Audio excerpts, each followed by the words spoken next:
acompañamiento, de tutoría, ¿no? De orientación, ¿no? Y entonces empezamos la semana pasada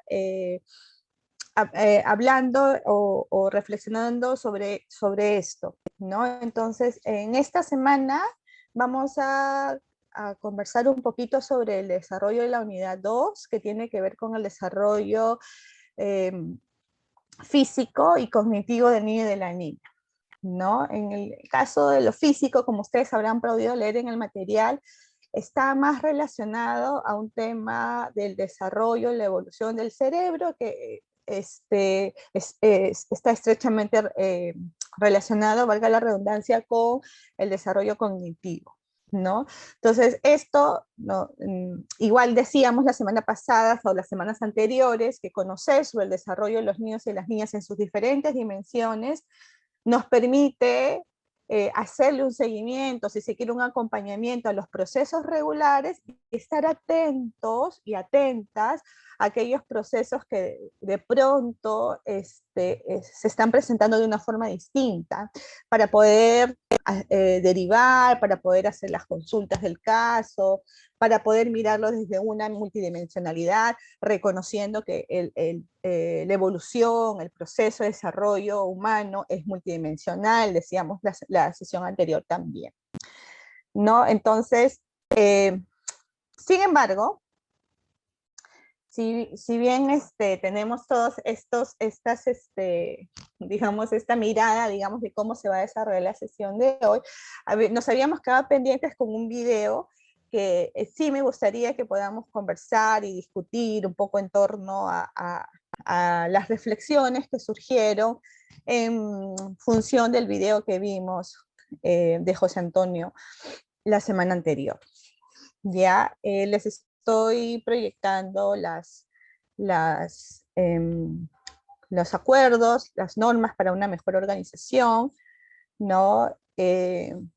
Y bueno, hacemos un poquito el énfasis en las interacciones con apertura y respeto y en las interacciones que sean breves y dirigidas a las temáticas que estamos abordando para no dilatarnos en cuestiones que de pronto no están relacionadas a los temas que estamos abordando, ¿no? Igual les recuerdo que existen los espacios de asesoría que ustedes pueden solicitar a través del correo, entonces si surgieran algunas inquietudes, algunas dudas, algunas cosas que de pronto no están muy claras, pueden solicitar las asesorías a través del correo.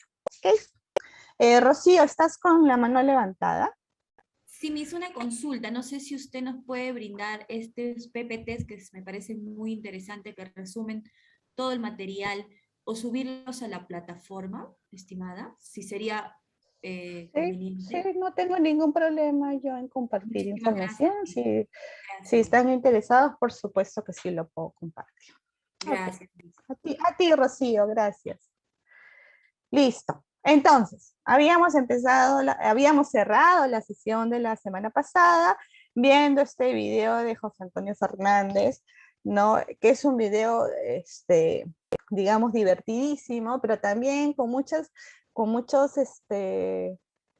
temas de fondo, ¿no? Que se relacionan mucho a lo que estamos viendo nosotros. Me gustaría escuchar un poco cuáles han sido sus impresiones, con qué cosas se quedaron, qué impactó de pronto de lo que fuimos mirando, bueno, básicamente escuchando. No sé si puedo opinar, Miss.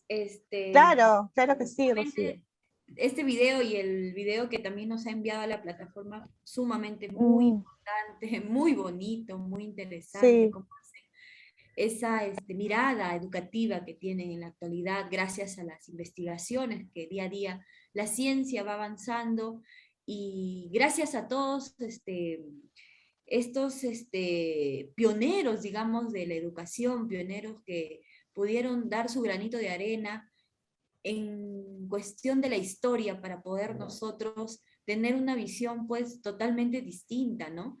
Y sí, pues como decía el especialista al que se le estaba entrevistando, José, todo lo que me enseñaron los niños, definitivamente, ¿no? Muchas veces cuando nosotros entramos a esa etapa del ciclo vital, desde que nacemos, nosotros podemos decir, muchos de nosotros, que hemos disfrutado nuestra niñez, ¿no? Vamos desarrollando, vamos asumiendo ciertas responsabilidades cada vez que vamos creciendo y sobre todo cuando nos vamos formando. Creo que dentro de las currículas de las universidades debería entrar esto, ¿no? La calidad humana, no perder esa ética humana que tenemos. Y eso hablamos de todas las carreras, ¿no? Y muchas veces perdemos esa calidad, ese valor humano que tenemos por las personas, la sensibilidad humana, ¿no? Sobre todo cuando entramos al sistema de salud, por ejemplo, ¿no? Nos miran como, más que pacientes, posiblemente, no sé cuál es la dificultad, o es el sistema, como decía el anterior especialista, o es la actitud de la persona, ¿no? No sé cuál Ujú, falla ahí, ¿no? Está bien, yo puedo seguir un sistema, pero mi calidad humana no puede perderse, ¿no? Y ujú, esto es lo que hace José Antonio, ¿no? Él dice, siendo muy sencillo, y la sencillez es esto, ¿no? Yo aprendo de otras personas. La ujú, persona, digamos, con esa educación antigua dice, no, ¿no? Es muy rígido en su educación. Y eso es lo que nos enseñaron a nosotros, ¿no? De que el profesor tenía la razón y que tú no sabías, ¿no? Tú no podías opinar, ¿no? Antes era eso, ¿no? Antes era esa estructura que teníamos. Hoy en día se ha cambiado, ¿no? Gracias a tanta investigación y qué bonito mensaje nos da él, ¿no? Sobre todo lo que me enseñaron los niños. Mi práctica en función a mi experiencia. Eso sería mi ujú. intervención. Gracias, Rocío. José Carlos, buenos días. Mis buenos días. Bien, yo pienso que el video nos enseña una gran, pero una gran lección, que el maestro debe ser flexible y también nos enseña algo de lo que es la epistemología, ¿no? De que no hay un conocimiento ya consagrado, de que no hay una cosa que ya está dada por cierta. Y esas son grandes lecciones que nosotros tenemos que aprender. Si bien es cierto, podemos ir con un modelo de clase planificado de una cosa, pero dado el contexto de los alumnos, dado la problemática que se puede presentar, sobre todo en tutoría, ¿no? En que uno puede ir, por decir, para hablar sobre cambios, por decirle, ¿no? Pero se presenta un problema ahí de solidaridad. Entonces no podemos ser, como se llama, rígidos con ese plan y nos tenemos que abarcar ahora. Muchas veces un mismo conocimiento puede tener diferentes enfoques, ¿no? Ujú, Como decía el señor, eh, dos frutas son dos frutas, no para unos, pero para él puede ser diferente, ¿no? ujú. Diferente, pero en última instancia nos estamos refiriendo a una misma cosa. Entonces, creo que es muy, muy saludable ver este video para que nosotros como maestros no seamos rígidos, no seamos duros, ¿no? Sino que seamos flexibles y que esa flexibilidad conduzca mayormente al conocimiento de nuestros alumnos. Muchísimas gracias, Miss. Gracias, José Carlos, a ti. Sí, ¿no? Como decían Rocío y José Carlos, se trata de conectar con el alumno, ¿no? Nosotros que vamos eh, enfocados en un trabajo de acompañamiento, de orientación, de tutoría, ¿no? Tenemos que ir con todas la sensibilidad, ¿no? Abierta y dispuesta a escuchar al otro desde sus características, desde sus necesidades, desde sus intereses, ¿no? Podemos tener, como decía José Carlos, un conocimiento preconcebido, podemos tener ideas preconcebidas, pero finalmente cuando nos enfrentamos a niños, él nos muestra esta otra mirada, esta otra perspectiva, y aquí la flexibilidad del ser humano y la capacidad empática entran en juego con todo el ser, ¿no? Entonces, quienes somos educadores necesitamos no dejar que la educación se deshumanice. Creo que este es un compromiso muy grande, ¿no? Seguir humanizando la educación, no permitir que la educación se deshumanice, ¿no? Como decía Rocío, no perder la sensibilidad, ¿no? Que está muy unida a esta capacidad empática, esta capacidad de mirar al otro, de reconocerlo, de reconocer, como decía José Carlos, que hay diferentes perspectivas de una misma situación y que todas pueden ser válidas.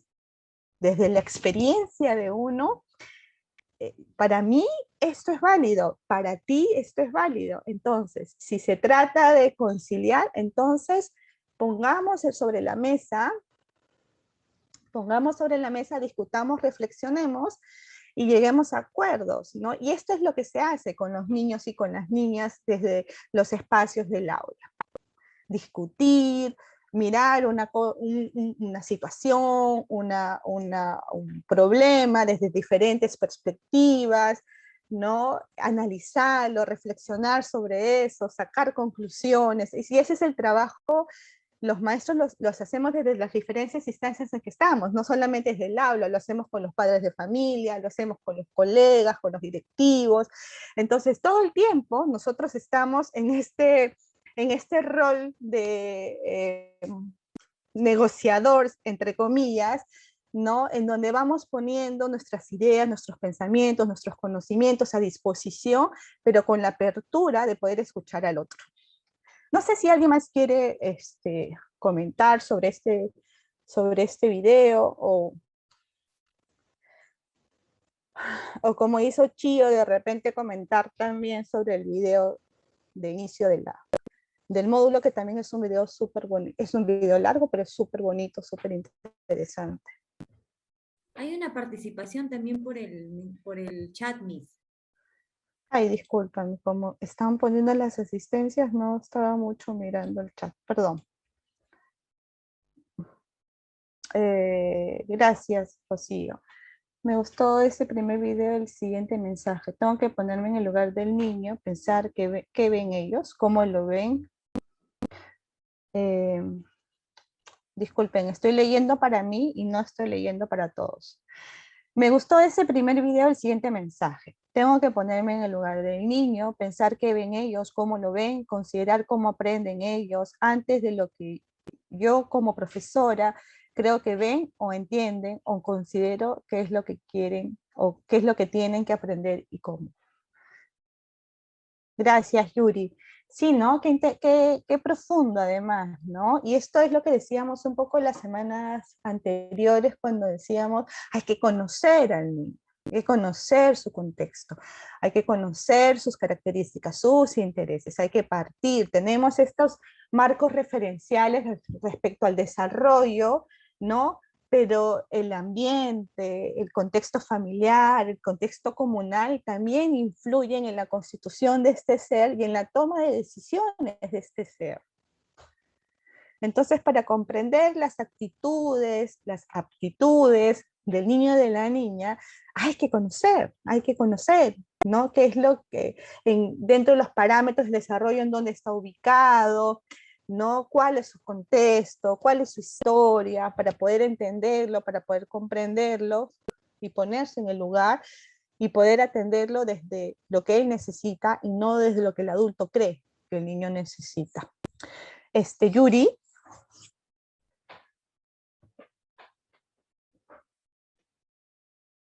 Yuri.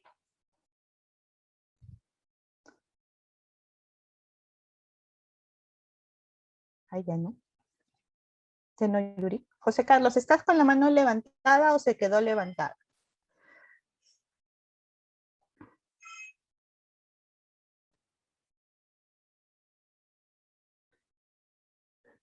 Hola. Ah, ya, se quedó levantada. Ok. Bueno, entonces, si no hay ninguna otra participación, seguimos.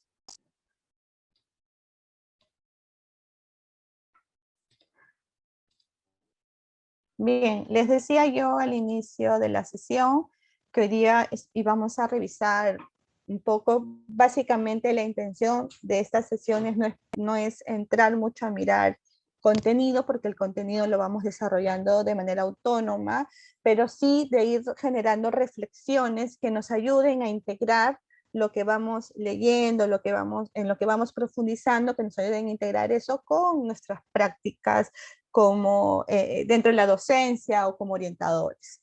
¿Okay? Entonces, en el desarrollo de la unidad 2 se proponen dos grandes temas, que son el desarrollo físico y el desarrollo cognitivo, ¿no? Y la intención de esta unidad es analizar la evolución de estos dos ámbitos para conocer, recordar, describir cuáles son las características más notorias de los niños y las niñas de estas edades, y les decía yo que el conocerlos nos permite también identificar, ¿no?, los posibles factores de riesgo. Entonces ustedes, perdón, voy a dejar de compartir. Ustedes en el material de la sesión tienen en la página inicial tres situaciones pequeñitas, muy cortitas, ¿no? Entonces lo que vamos a hacer ahora es formar grupos y cada grupo va a leer una situación, ¿no? Las situaciones están de la 1 a la 3. En la página, les digo ahorita en qué página.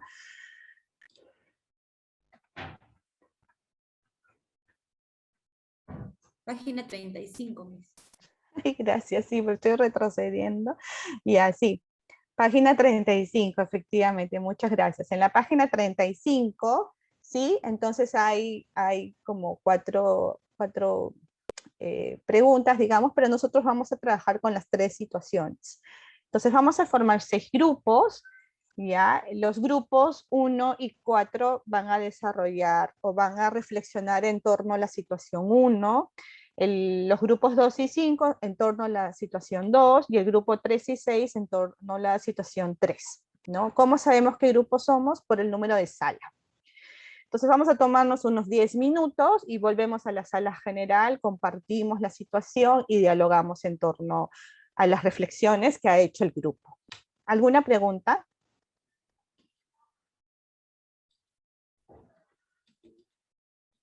Paola, disculpa, es que me botó el Zoom, como dicen mis alumnos, me botó el Zoom y no escuché qué vamos a hacer, pero de repente... Ya. Sí, vamos a formar grupos, Yuri, vamos a formar grupos, ya, vamos a leer las situaciones de la página 35, cada grupo va a profundizar en una situación, va a reflexionar en torno a una situación, ya, la situación 1, tomen nota para que sepan luego cuál situación les toca. La situación 1 la van a trabajar los grupos 1 y 4, la situación 2, los grupos 2 y 5, y la situación 3, los grupos 3 y 6. El número de grupo lo van a saber por su número de sala, ¿ok? Vamos a hacer una organización grupal aleatoria, ¿ok? Vamos a las salas, cualquier cosa me pueden llamar a su sala. Solo una reflexión, ¿verdad, Miss? Sí, es leer el caso, discutir en torno al caso, ¿no? Y ya luego traer a la asamblea lo que van concluyendo, ¿no? A nivel de reflexiones, exactamente.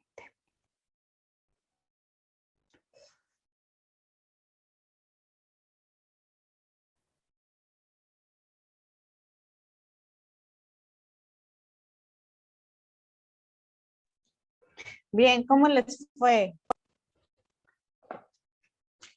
¿Lograron terminar todo? Habían algunos grupos que estaban todavía cerrando. ¿Sí, Lorena? Miss, ¿cómo está? Buenos días. Compañera, Hola. buenos días.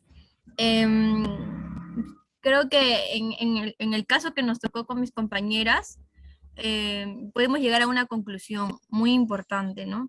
Y poder diferenciar también qué cosa es acompañar, qué cosa es hacer lo que le corresponde a los niños, y otra cosa es abandonar a los niños. Y Ya. la importancia ¿Cuál fue el también... caso, perdón, Lorena, que te El caso interrumpa? 3, ¿Cuál fue? el caso 3 de Grupo Javier. C. Dame un segundo. ¿Te Sí, sí, parece no si te preocupes. lo leen para que todos lo conozcan o lo recuerden? Está bien, está bien. Y luego nos das vamos a ver, este es el caso 3, el de Javier, ¿verdad? Así es, así es. Ok, ¿lo puedes leer, por favor, Lorena? Y ya luego compartes. Ujú. Muchas gracias. Dice, los padres de Javier creen que él es un niño grande, pues ya cumplió 6 años y es tiempo de dejar de ayudarle en sus labores escolares. ¿Qué piensa respecto al supuesto que, si los adultos se involucran en la realización de las tareas del niño, le restan oportunidades para que ellos aprendan por sus propios medios? ¿Qué les diría a los padres de Javier? Entonces, creo que el punto 1 sería: ¿qué es lo que los padres llaman niño grande? Y aproximadamente el niño tiene 6 años que podría estar en primer grado, ¿verdad? En primer grado. O de 5 a 6, ¿no? En ese rango. Entonces, aquellos llaman niño grande. Y una cosa es dejar de ayudarle, o sea, abandonar al niño, dejar de hacer sus tareas. Ok, entonces ahí podríamos diferenciar 3 cosas. Una cosa es abandonar al niño, otra cosa es ayudarle, guiarle, supervisar, y otra muy diferente en hacer las tareas, ¿no? Mis compañeras eran maestras y ellas como maestras saben que hay padres que les gusta hacer las tareas de sus hijos por obtener buena nota y los niños no lo hacen, ¿no? Entonces, ¿qué cosas llaman los padres dejar de ayudarles? O sea, dejar de hacer sus tareas o dejar de hacer el acompañamiento. Pero llegamos a una conclusión de que a esta edad los niños tienen una mínima tiempo de atención. Entonces, sí necesitan una supervisión, un guía, un acompañante en medio de ese transcurso de las clases, no dejarlos completamente con que ellos ya se encarguen de sus tareas, ¿no? ¿Por qué? Porque los niños se distraen, porque los niños necesitan apoyo, incluso en esta metodología de la virtualidad, ellos necesitan entrar, no sé, en Jamboard o necesitan buscar alguna información o la cámara o a los grupos en Zoom o en el Meet. Entonces se necesita el guía de todas maneras, la supervisión de los padres e incluso en las tareas que les envían a los niños, ¿no? Los padres puedan hacer el seguimiento. Entonces creo que tendríamos que diferenciar el abandono, la supervisión o que los padres hagan la responsabilidad de los niños. Y sí, sí les restaría oportunidades si los padres hacen las tareas de los niños, porque ellos se acostumbrarían a que los padres lo hagan y ellos no estarían aprendiendo y no estarían ejerciendo o mejorando, ya sea en la caligrafía, en la ortografía, en el aprendizaje que se necesita en la etapa que ellos están. ¿Qué les diríamos a los padres de Javier? Primero, preguntarles, ¿no? ¿A qué llaman niños grandes? Y otra cosa es, ¿qué piensan hacer? ¿Abandonar, hacer el seguimiento o dejar que ellos mismos hagan, ¿no? O hacerles las tareas. Creo que por ahí empezaríamos las preguntas y a raíz de ello poder nosotros direccionarles, ¿no? Que es importante el acompañamiento que ellos puedan realizar a los niños en su aprendizaje. Creo que eso era todo, Miss. Muchas gracias. Gracias, Lorena. ¿Quién fue el otro grupo, un representante o una representante del otro grupo que pueda comentar sobre el mismo caso, por favor? ¿Cuál fue el otro grupo que trabajó el mismo caso? El 3. Ya. ¿Ustedes son entonces el grupo 6 o son el 3? Grupo 6. El 6 éramos, Miss. Ah, ya, ok. Entonces el grupo 3, por favor, algún representante que pueda comentar sobre el mismo caso para ya luego abrirlo a la asamblea. Hola Paola, nosotros comentamos con Erika, Jacqueline y Claudia este mismo caso. Lo que nosotros destacamos también fue, bueno, primero, igual que el otro grupo, poder entender a qué se refieren los papás con, primero por niño grande y cómo están entendiendo el hecho de que si los adultos ayudan, les restan. Nosotros concluimos que en realidad cuando una persona está en proceso de aprendizaje, es importante que se les pueda brindar un acompañamiento y que este acompañamiento vaya siendo gradual, en el sentido de que la persona, bueno, en este caso el niño, vaya luego tomando como mayor responsabilidad sobre aquello que está aprendiendo y que en algún punto pueda desarrollarse o desarrollar alguna tarea un poco más de manera autónoma, pero para llegar a eso es importante que reciba un acompañamiento que le permita también como desarrollar estas actividades teniendo alguna especie de guía o soporte para que pueda para que partiendo de lo que puede él hacer solo, a partir de ese acompañamiento pueda también alcanzar como lo que puede hacer, lo que podría llegar a ser. Ok, gracias Gisela. Paola, quisiera complementar lo dicho por Gisela. En este Sí, Jacqueline. caso, también tener en cuenta, ¿no? Las materias o cursos en las que el niño siente mucha atracción, motivación y por ganas de aprender, y en las materias en las que él tiene, digamos, dominio, en las que no presenta dificultad, quizás empezar de esa manera, ¿no? Quizás ir desligándose en aquellas materias en las que él tiene un buen dominio, pero continuar el apoyo y el soporte de manera gradual hasta que el niño lo necesite. Bien, gracias Jackie.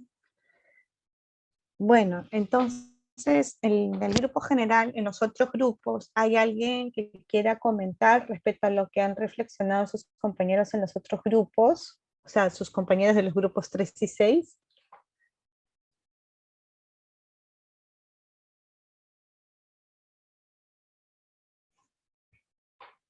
No. Erika. Yo quería mencionar, bueno, buenos días con todos primero, algo pequeño, ¿no? Erika. Sí. Yo creo que esta virtualidad, bueno, los que estamos relacionados con el tema educativo y con niños más o menos de la edad de Javier, que asumo debe tener unos 6 años, hemos podido percibir que un poco por la coyuntura, muchos de los niños a la par que estudiaban, tenían también los papás haciendo teletrabajo, y eso ha creado cierta necesidad. Y en esta necesidad, y también se sabe un poco por las familias, los niños han aprendido, ¿no?, a ser un poco más independientes y autónomos, sin dejar de lado ese apoyo de los papás, que es importante, ¿no? Pero un poco por el contexto, al ver que los papás trabajan y el niño necesita dentro de su corta edad ir resolviendo algunas situaciones propias de la educación virtual, lo han logrado hacer, ¿no? Al inicio no ha sido fácil, pero sí se percibe cuando uno habla con las familias que muchos de estos niños han logrado eso, ¿no?, que probablemente se hubiesen tardado en el tiempo si no hubiese habido esta coyuntura, ¿no? Entonces, qué importante es cuando vemos esto del desarrollo del niño, el ambiente, ¿no?, que es donde se va desarrollando, pero también sumado a todo esto que nos estabas hablando, Paola, de que todo es un complemento, ¿no? La parte física, la parte emocional, ¿no? Es un poco lo que quería mencionar. Gracias, Erika. ¿Alguna otra intervención?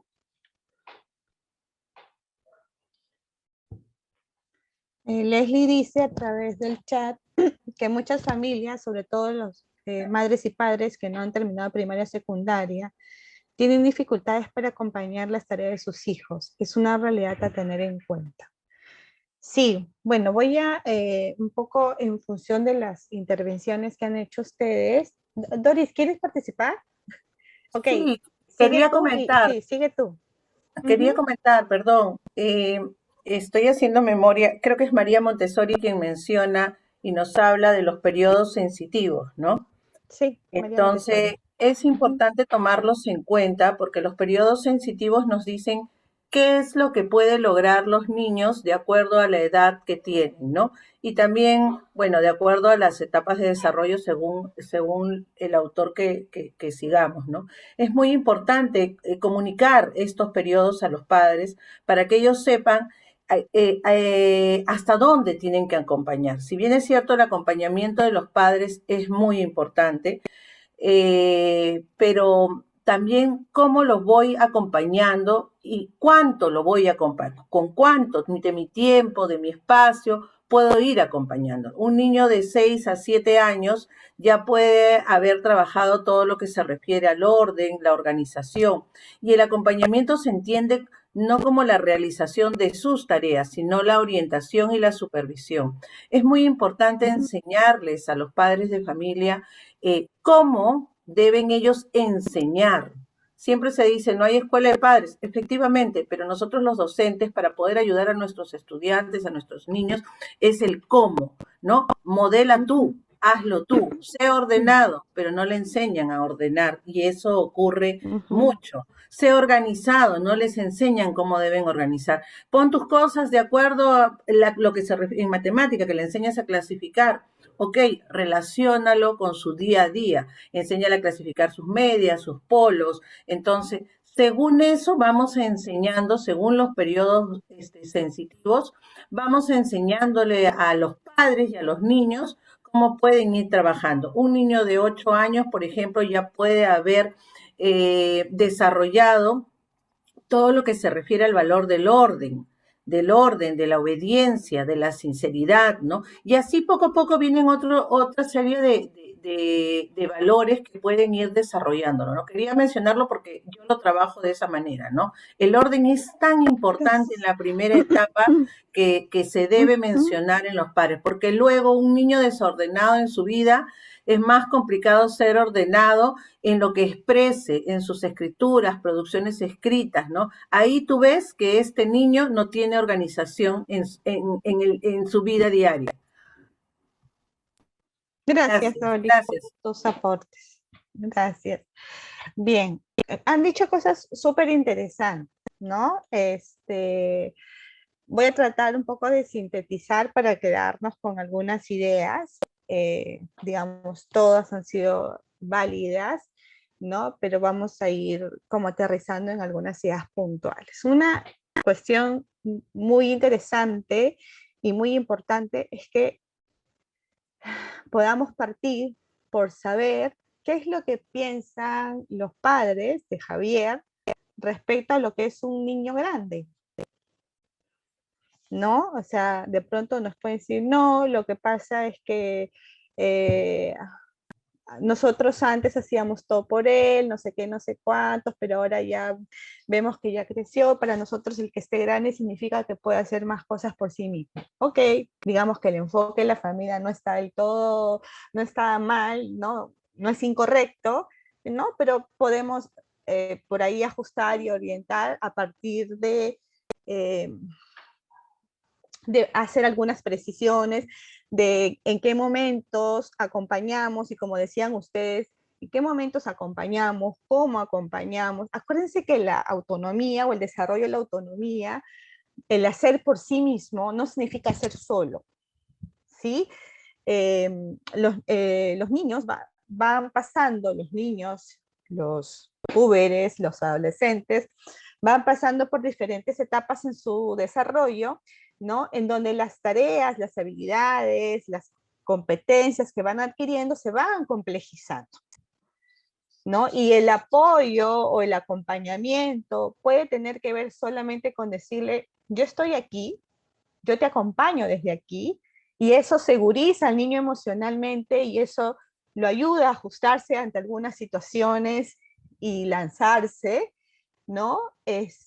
Como puede tener que ver con que yo te ayudo a hacer el primer nudo y luego tú sigues, ¿no? Entonces, no es que, no, ya estás grande, ya tendrías que haber desarrollado. No, hay que partir de la observación. ¿Qué puede hacer? ¿En qué necesita ayuda? ¿Y qué no puede hacer? ¿No? Y en este proceso, ir acompañándolo, ¿no? En la medida, y una de ustedes decía, ¿no? O sea, puede ser que en algunos cursos, algunas materias o en el desarrollo de algunas habilidades requiera más apoyo, ¿no? Incluso a nivel de intervenciones o de reforzamiento, y en otros no, porque fluye mejor, porque les resultan más fáciles y solamente necesitarán una supervisión, una revisión de la tarea, qué sé yo, que también me parece muy importante esto, ¿no? Si bien confiamos en el niño, partimos de un principio de confianza, el desarrollo de la autonomía tiene que ver también con la capacidad de poder reforzar los avances, de mirar dónde van las dificultades, ¿no? Y para eso yo necesito, estar atento a lo que pasa. Y el niño necesita saber, aunque no lo diga, necesita saber que el adulto lo acompaña, ¿no? Entonces, no sé, pues, hola Paola, ¿qué tal? ¿Cómo te fue? ¿Y qué tal la tarea hoy día? ¿Qué hiciste en tu clase, en tu Zoom o en tu clase virtual? ¿No? ¿Te dejaron algo por la plataforma? Ah, sí, ya, ok, no sé qué, sí. ¿Me puedes mostrar para ver qué tal, cómo te fue? O sea, sí es bueno conectar con el niño desde sus actividades, ¿no? Y la escolaridad es parte de su actividad. Y no quiere decir, no, él es súper responsable, siempre hace la tarea, yo ya ni le pregunto. No, porque eso te desconecta, ¿no? Como decía Doris, la familia tiene que estar informada, tiene que involucrarse, pero los expertos, los especialistas somos nosotros. Entonces somos nosotros quienes tenemos que informar a la familia, quienes tenemos que buscar estas alianzas con ellos, ¿no? Compartirles un poco de información sin ser muy técnicos. No, miren, estas edades van a pasar cosas importantes en el desarrollo de tu hijo, por ejemplo, puede pasar tal cosa, tal otra, ¿no? Para estos momentos, yo te propongo que dispongas de repente de estos materiales o evites mucho el uso de la tecnología, la podemos regular de esta manera, poniendo horarios, ¿no? Mira, me he dado cuenta en la virtualidad que les cuesta un poco la organización de los tiempos. ¿Cómo lo ves tú desde la casa? ¿No? ¿Qué te parece si probamos haciendo un horario? ¿No? O trabajas un horario con tu hijo, con tu hija, ¿no? Y lo ponen en un lugar visible de la casa. No sé, o sea, existen estrategias, pero nosotros, nuestro rol para poder acompañar al niño, como bien decía Doris, hay que acompañar a la familia. Hay que trabajar en conjunto con la familia. Ellos son los principales agentes educadores del niño y de la niña, ¿no? No es la maestra, no es el maestro, no es la escuela, es la familia, ¿no? Y nosotros tenemos que generar alianzas con la familia y comprometer a la familia. Dice Luisa que la motivación es uno de los factores importantes, ¿no? Sí, exactamente, para todo, para el ser humano en general, no solamente para los niños, ¿no? Si yo estoy motivado, ¿no? Si a mí me apasiona, no sé, pues, si a mí me apasionan las matemáticas, entonces cuando me toque clase de matemáticas voy a entrar con una actitud distinta a que si yo tengo un sobrino ya mayor, tiene 12 años, ¿no? Y le gustan las ciencias, pero su clase de biología la detesta y lo dice abiertamente. Y dice, no es que me disguste el contenido, pero la maestra es muy pesada, todo el día habla, no nos deja hablar, su clase no es participativa, yo me aburro. Y si pudiera enfermarme en cada clase de biología, me enfermaría porque así no tendría que escucharla. Y eso es lo que te va diciendo el niño en este discurso, ¿no? Es que la maestra ha dejado de mirar y ha dejado de conectar con los chicos, ¿no? Y nosotros como maestros no podemos dejar de conectar, no podemos dejar de motivar a los niños, ¿no? Y tengo por otro lado chicas de pregrado que llevan el curso de matemáticas en el primer ciclo y me dicen, ay Paola, no sabes, yo soy tutora de un grupo de pregrado y entré y me dicen, ¿no? Entré a la clase de matemática desmotivada, porque siempre me ha ido mal, mis profesores me han hecho creer que soy una persona que jamás va a desarrollar habilidades matemáticas, no sabes, siempre fue el curso que más se me complicaba en la escuela. Pero con Alejandro todo es tan fácil, tan divertido, y yo estoy redescubriendo las matemáticas. Y esto no me lo ha dicho una alumna, me lo han dicho varias, ¿no? Y entonces te das cuenta que a veces la diferencia, ante una misma situación, la diferencia la marca el adulto que acompaña, ¿no? Entonces creo que ahí nosotros somos piezas súper claves. Bien, vamos a seguir con grupo, ¿qué les parece si vamos de atrás para adelante, ya que empezamos desde la situación 3? ¿Qué les parece si miramos la situación 2? Que la tienen los grupos 2 y 5. No sé quién quiere empezar.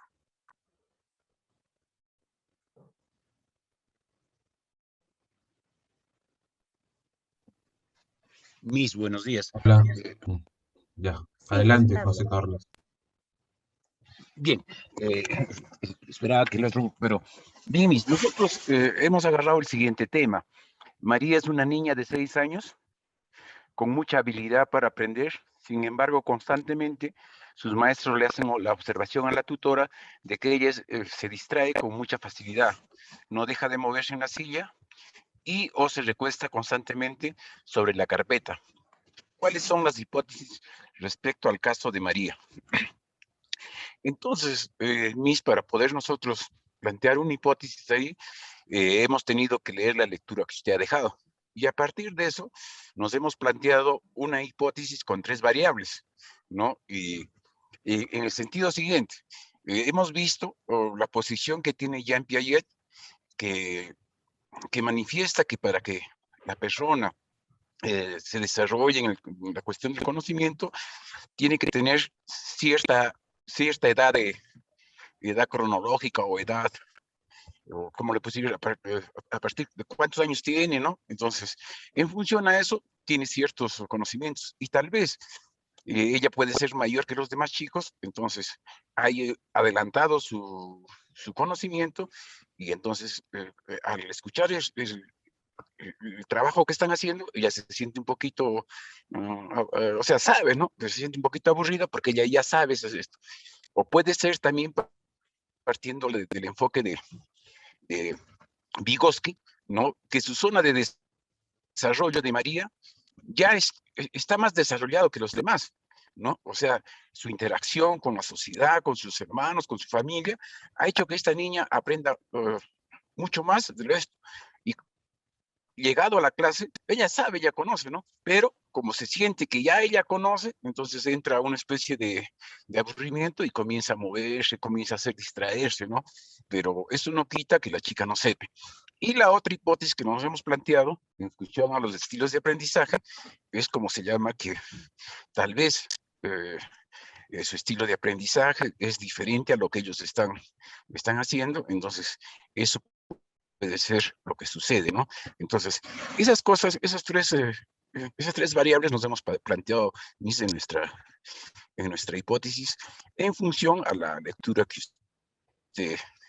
usted nos ha dejado. Gracias, José Carlos. El otro grupo, por favor. Sí, en mi grupo está Leslie y Yuri, somos nosotros del grupo 5 y coincidíamos en algo de lo que menciona José Carlos, ¿no? Estábamos viendo primero como quién determina que en todo caso María tiene una habilidad para aprender, ¿no? Entonces, por ejemplo, dentro de las conclusiones que nosotros podíamos sacar, hipótesis en todo caso, era que al determinarse actividades en el salón de clases, en general para los estudiantes de primer grado de primaria, tal vez María, o el profesor o la profesora podía concluir que tenía habilidad para aprender justo porque terminaba las actividades antes que el resto, ¿no? Que quizás actividades que les demanden en general al aula 20, 30 minutos, quizás a ellas le demoraban 20, qué sé yo, perdón, 10, 15 minutos, por lo que el tiempo que le restaba, el tiempo que le sobraba, lo utilizaba pues distrayéndose, parándose, ¿no? Porque su misma sobrecarga de energía de manera pronunciada en los niños de esta edad, la hacía, ¿no? De que se distrajera, de que se estuviera meciendo en su propia carpeta, de que se parara o alguna otra actividad de por medio, ¿no?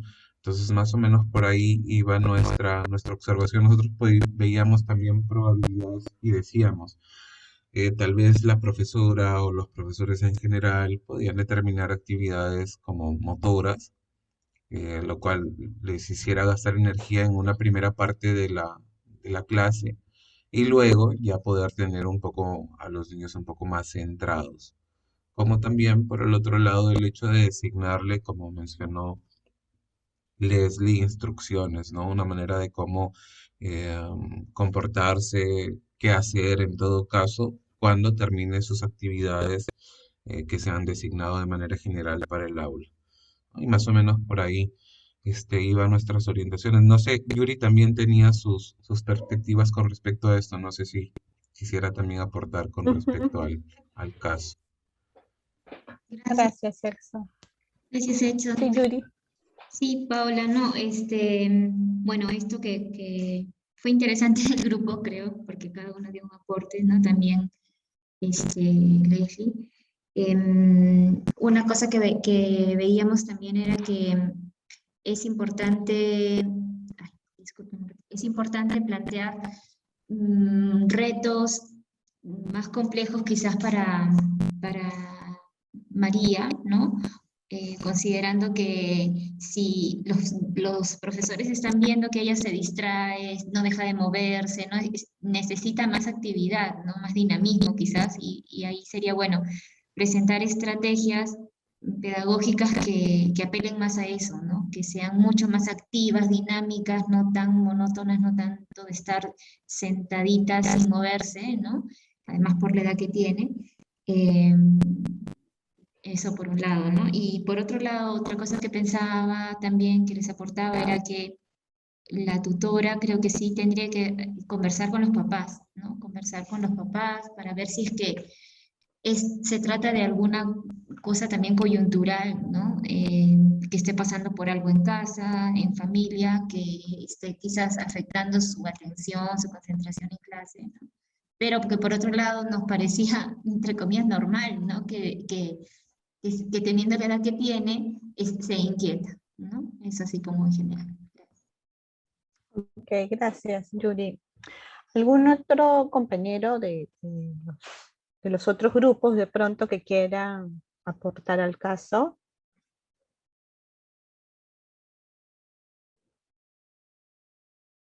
Muchas gracias. Claudia, Sí, perdón. bueno, mediodía ya estamos mediodía, Ujú. con todos y todas. Me llamó bastante la atención el caso, porque, claro, coincido un poquito en lo que estaba hablando la compañera anterior, en el tema de,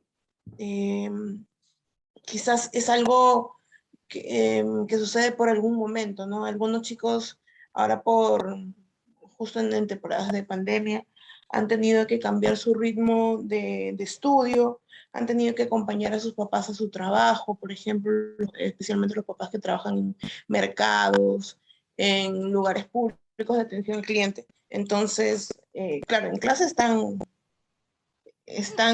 medio dormidos, muy cansados. No es igual hacer tus tareas, ¿no? En un ambiente obviamente preparado para el estudio que un ambiente diferente. Eso me llama la atención. Y otro, si esto pasa también en todas las clases, ¿no? De repente la niña lo que necesita es otro tipo de actividades, justamente cuando ya se está viendo de que ella está muy inquieta, de repente necesita que el maestro o la maestra le puedan delegar alguna responsabilidad. Por ejemplo, cuando yo puedo observar que la niña está así, le puedo decir, ayúdame a repartir estas hojas, que sea un poquito, si yo veo que de repente le cuesta estar muy sentada mucho tiempo, que participe un poco más activamente de la clase. Pero antes de ello, que todas son especulaciones, es muy importante saber la situación familiar y los antecedentes del estudiante, porque pueden ser otras problemáticas que quizás no lo estamos mapeando, ¿no? Pueden ser desde problemas de atención, problemas en casa, o situaciones diferentes que obligan a la niña a quizás a sentirse muy cansada muy pronto, ¿no? Eso es lo que quería comentar. Gracias. Gracias a ti, Claudia. ¿Alguien más?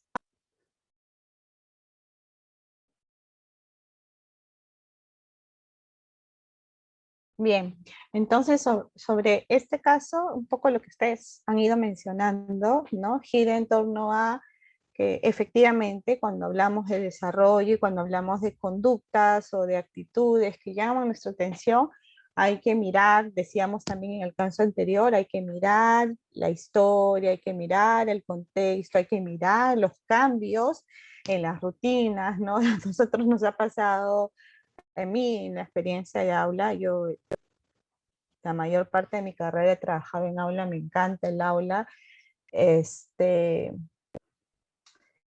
y observábamos a veces cambios en el temperamento de los niños, o aparecían conductas regresivas, ¿no? Como por ejemplo, un niño de 5 años que comenzaba a morder, por ejemplo, o a chuparse el dedo, ¿no? Y cuando ibas indagando con la familia, te decían, sí, no, lo que pasa es que su papá ya no vive en la casa, y entonces, no, era como, wow, ¿no? Oye, o nos hemos mudado, o sí, lo que pasa es que le contamos que estoy embarazada, ¿no? Entonces era como, sí, ¿no? Me fui a comer un pastelito, y no es así. Estos cambios en sus estructuras, en sus rutinas, acuérdense que la rutina le da seguridad, ¿no? Porque le permite saber que tras una situación sucede otra, ¿no? Y que hay dentro del desarrollo del día o de su vida, ¿no? Hay situaciones que se presentan con permanencia, ¿no? Rutinas para comer, rutinas para dormir, rutinas para la escuela, etcétera, ¿no? Entonces, si yo voy a generar un cambio en esta dinámica que lo seguriza, que le da seguridad, que le da estabilidad, le quito una pieza y lo dejo tambaleando, evidentemente va a reaccionar, ¿no? A los adultos, los cambios nos desestabilizan. Imagínense un niño que no tiene esta capacidad de comprender en todas las dimensiones un cambio, una situación que cambie, como por ejemplo una mudanza, con todo lo que implica una mudanza, ¿no? La casa de un niño es como la casa de ladrillo del hermano mayor de los 3 chanchitos. Es su lugar seguro, su lugar de protección, ¿no? Pero además está impregnado de sus recuerdos, está impregnado de sus experiencias, está impregnado de sus emociones, ¿no? Y de pronto le decimos, bueno, lo que pasa es que ya no vamos a vivir acá, vamos a vivir allá, o de pronto se despierta un día y la mitad de sus cosas están en cajas, ¿no? Entonces estas situaciones, estoy poniendo situaciones un poco extremas pero reales, ¿no? Generan cambios, ¿no? Que pueden reflejarse, por ejemplo, en situaciones como las que se escriben en este caso, ¿no? Me parece interesante que, como lo han ido mencionando en los grupos, podamos mirar la situación desde diferentes perspectivas también, ¿no? Considerando características propias de la niña, de María, como por ejemplo, que pueda ser una niña con mucha habilidad cognitiva para aprender, y que bueno, como decía José Carlos, de pronto se aburre, ¿no? Porque las propuestas de la clase no la retan, ¿no? Entonces, como no me retan, no implican no implican que yo haga un esfuerzo, ¿no? Y por lo tanto no conllevan a la satisfacción del logro, entonces, bueno, me aburro, ¿no? Y el gesto de tirarse sobre la mesa, o chorrearse en la silla, o balancearse en la silla, pueden ser una respuesta a esto. Me parece interesante también la hipótesis que marcaban respecto a que puede haber un tema más de desregulación, ¿no? Por ejemplo, de su desarrollo motriz o de su atención y concentración, que también van influyendo en la respuesta motora, ¿no? Puede ser que sea una niña que tenga atención dispersa, ¿no? Perdón, que tenga esta atención, esta atención que no es constante, se me fue el nombre, ¿no? Entonces, puede estar concentrada por breves periodos de tiempo, pero si escucha un sonido, se distrae, ¿no? Si se cae un lápiz en otra mesa, está mirando a la otra mesa y ¡plac!, ¿no? Es una niña como que por ahí pueden tener también temas atencionales o temas físicos. Escuchaba yo en uno de los grupos cuando ingresé que hablaban de temas físicos, que es muy reales, que tienen que ver con el desarrollo del tono muscular, ¿no? Algunos niños nacen hipotónicos y no son diagnosticados a tiempo. Y entonces, ¿qué pasa? Cuando yo soy hipotónica, ustedes no lo saben, pero yo trabajo como terapeuta en CEPAL, justamente en el área de psicomotriz. Entonces, cuando uno es hipotónico, lo que tiene es como un desarrollo del tono muscular disminuido. Entonces, ¿qué pasa? Que me cuesta mantener una postura, yo soy hipotónica, por ejemplo, me cuesta mantener una postura erguida por mucho tiempo, porque mi cuerpo lo que hace es, mis músculos, no, tengo que hacer un ajuste muscular que me agota. Entonces, como me agoto, mi cuerpo tiende a chorrearse, ¿no? Entonces, las personas hipotónicas lo que tienen es un bajo tono muscular, una fuerza muscular disminuida, y les cuesta adoptar posturas, estáticas por mucho tiempo, ¿no? Entonces esto de exigirme estar sentada, derecha, atenta, mirando, qué sé yo, ¿no? Cuando estoy tratando de reacomodar mi cuerpo, porque comienzo a sentir incomodidad, porque comienzo a encorvarme, porque comienzo a chorrearme en la silla, entonces tengo que escucharte a ti, pero además tengo que acomodar el cuerpo, es difícil. Y eso también genera algunos problemas de dispersión, algunos problemas, puede traer consigo problemas de aprendizaje, trae consigo dificultades para la adquisición de la escritura, ¿no? Entonces cuando observamos un problema, una situación, acostumbrémonos a mirarlo de diferentes perspectivas para poder ir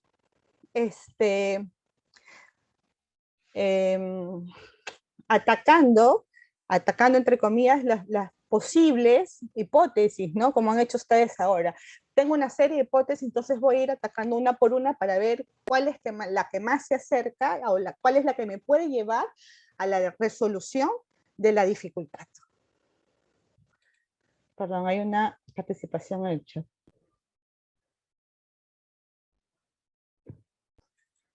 Ok. Manos levantadas, a ver. Paola, perdón, no había bajado. Claudia. No había bajado mi mano, pero también quería comentar algo pequeño. Me hizo recordar un caso donde, perdón, la huella, también era una niña que tenía esta dificultad y las padres no habían reconocido, porque para ellos en la casa era una niña muy, muy callada, muy tranquila. Entonces parece que la escuela era su momento en donde ella podía explayarse un poquito, ser un poco más divertida, animada. Y eso también, ¿no? Eso también sucede. Por eso, como que señala mucho la importancia de poder visualizar de diferentes ámbitos la misma problemática. Quizás solamente es algo parecido, ¿no? De repente en la casa, por la misma manera de ser los padres, la niña tiende a ser un poquito más callada, pero en la escuela es como que su mundo, están sus amigos, los profesores que siempre le acompañan y es diferente, ¿no? Su manera de comportarse. Sí, Claudia, totalmente de acuerdo, muchas gracias. O si no al revés, ¿no? En la casa son así como, wow, así súper espontáneas, extrovertidas o extrovertidos, qué sé yo, y en la escuela más bien son como más perfil bajo, ¿no? Y las profesoras a veces llaman a las familias porque no se expresa mucho, porque no quiere participar, porque no se integra, y la mamá o el papá los miran y dicen, no, pero en la casa es así, no sé qué, no sé cuánto. Entonces sí es importante mirarlo desde diferentes perspectivas, como dice Claudia. Gracias, Claudia, por el aporte. Harold, ¿estabas con la mano levantada? Sí, bueno, no soy de este caso, no me ha tocado este caso, pero me llamó mucho la atención lo que usted comentaba, ¿no? De que para hacer un análisis de una situación se necesita de muchas dimensiones, de muchas perspectivas, ¿no? Pero creo yo que también es verlo principalmente de la perspectiva del niño, ¿no? Quien es el protagonista en este caso, ¿no? Y eso nos va a ayudar mucho, ¿no? Para evaluar el contexto y los factores externos, ¿no? Que de alguna manera nosotros como especialistas vamos a tener que evaluar, ¿no? Que hay que identificar, pero retomando el video, por ejemplo, que nos presentó, es ver también sus conductas desde su mirada, ¿no? Desde qué necesita este niño, qué requiere, ¿no? Para mí, por ejemplo, el preguntarle a ella, ¿no? De 6 años, ¿qué quieres hacer hoy o qué necesitas hacer hoy para aprender mejor? Yo creo que esa es una manera de evitar, ¿no? De repente caer en muchas hipótesis, porque a veces como psicólogo, bueno, yo puedo decir que es una niña que probablemente está teniendo un déficit de atención, pero sin embargo, creo yo que el preguntarle, ¿no? A ella, ¿qué necesitas hacer hoy para aprender mejor? Es como una respuesta a esas hipótesis que de repente no nos estaban ayudando, pero que es importante también conocer esa necesidad interior que ella está teniendo en ese momento. Eso solo. Gracias. Gracias, gracias, Caro. Qué importante lo que dices. Me parece un súper aporte. Muchas gracias. Listo, entonces vamos a pasar al siguiente caso, que es el caso número 1, el caso de Pepe, que lo trabajaron los grupos 1 y 4. Entonces,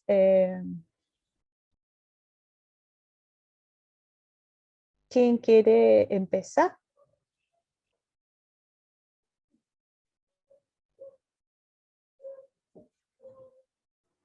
Profesora, si me permite, este caso me tocó sobre Pepe, que es un niño a quien le costaba hacer líneas rectas cuando tenía 3 años y ahora que tiene 8, es un muy buen dibujante, ¿no? Considera que hay relación entre las habilidades motoras y el crecimiento físico, porque, bueno, en el grupo hemos concluido de que sí existe relación, bueno, considerando que esta coordinación de ojo-mano y el control muscular se va a ir perfeccionando a medida de que las habilidades motoras y finas también se van a desarrollar, ¿no? Y estas a su vez van a depender del crecimiento de los músculos, de los huesos de los niños, ¿no? Entonces, en ese sentido podemos decir pues que sí hay relación, que a medida que el niño va a crecer, crecen sus músculos, crece todo su esqueleto, va a tener como más perfeccionadas estas habilidades motrices finas para desarrollar trazos con más perfeccionadamente posible, ¿no?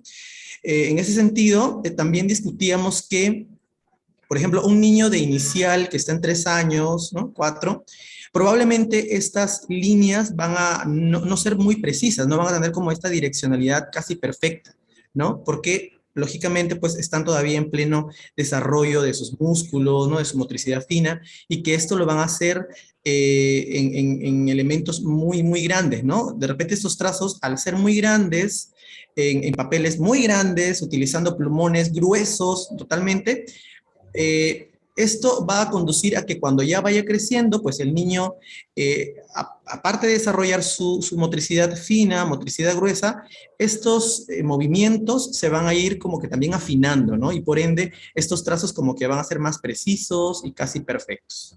Eso es lo que puedo acotar en relación al caso. Gracias, Harold. El grupo 1. Paola, sí, justo iba a agregar, soy del grupo 1. Coincido mucho con lo que acaba de expresar Harold, pero también implican mucho los factores, ¿no? Los factores como por ejemplo el entorno, la familia, la escuela, la región, el lugar donde esté, ¿no? Esto es, definitivamente va a haber un desarrollo motor del grueso a fino, pero también implica la motivación, los estímulos que tenga el niño, ¿no? Un niño que no se le ha permitido en su primera etapa gatear, trepar, y que todos se lo han dado, que no querían que se ensucie, ¿no? Implica mucho también este desarrollo motor de lo grueso a lo fino, ¿no? Eso es lo que conversábamos en el grupo, que es muy importante la motivación y el estímulo que le demos a los niños, el entorno social también, ¿no? Un niño que, por ejemplo, decíamos que no está en un entorno, en el colegio, que no ha ido a un nido, que no ha tenido mayor estímulo, va a tener un desarrollo motor diferente a un niño que desde pequeño lo han estimulado. Gracias, Doris. ¿Alguien más que quisiera aportar en el caso? Sí, definitivamente comparto todo lo que mis compañeros dicen, ¿no? Efectivamente, ¿no? La estimulación va a marcar mucho el conocimiento del niño, ¿no? Definitivamente está involucrado la parte física, ¿no? La parte biológica, ¿no? Pero no podemos dejar de lado también el soporte emocional que brinda la familia, ¿no? Yo puedo darle mucha estimulación a mi niño en el aprendizaje, ¿no? Y esta va a ir complementada pues con el aspecto de maduración, que es la parte física, ¿no? Tanto en la parte cognitiva como en la parte del desarrollo, del crecimiento, ¿no?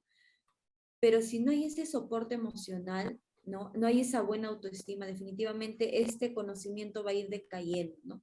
Y lo que estamos viendo en el caso de Pepe, sí pudo superar las habilidades con ese acompañamiento. Puede ser que haya tenido el acompañamiento de la familia y también ese ojo clínico que puede haber tenido la maestra.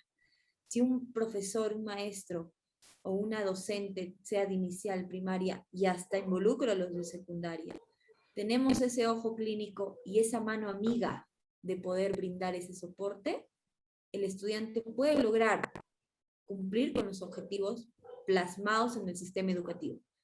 Pero si vamos más allá, podemos lograr exitosos estudiantes para una vida satisfactoria, no de nosotros, sino de ellos. Porque ellos van a tener que luchar contra este mundo y contra esta vida que nos pone retos, pero tenemos que tener en cuenta las habilidades, tanto físicas como las habilidades emocionales. Ese sería mi aporte, estimada. Gracias, Rocío. Harold nos dice a través del chat: creo que cognitivamente, al encontrarse en una etapa sensorio-motora, un niño de 3 se guiará por sus sentidos, sin tener conciencia de la precisión de los trazos. A medida que vaya creciendo, pasará a una etapa preoperatoria, donde ya habrá logrado desarrollar dicha perfección, lo pone. Bueno, respecto a este caso en particular, coincido con ustedes en que sí hay una relación entre las habilidades motoras y el crecimiento físico que obedece básicamente a la maduración, ¿no?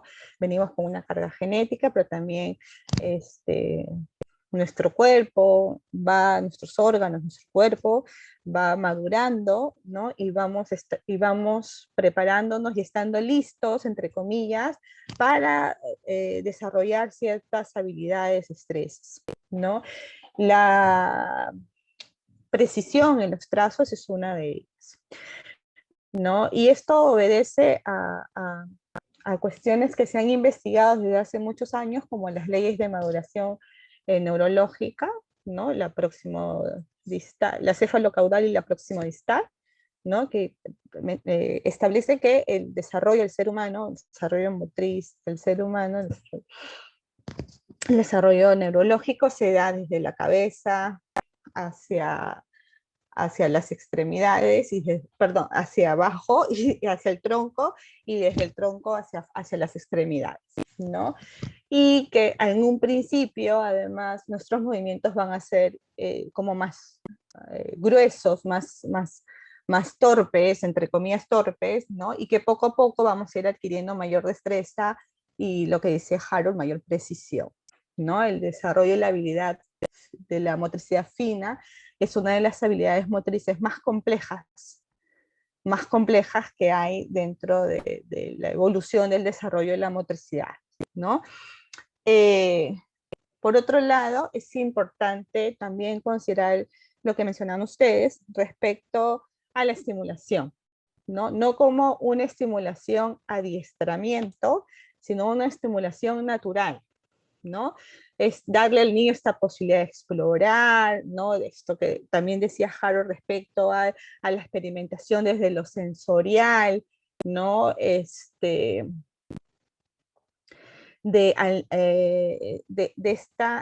generar las condiciones para que el niño manipule, para que el niño explore con sus sentidos los objetos, los espacios, con su cuerpo, ¿no? Desde que también lo decían ustedes generar las oportunidades para vivir su motricidad, ¿no?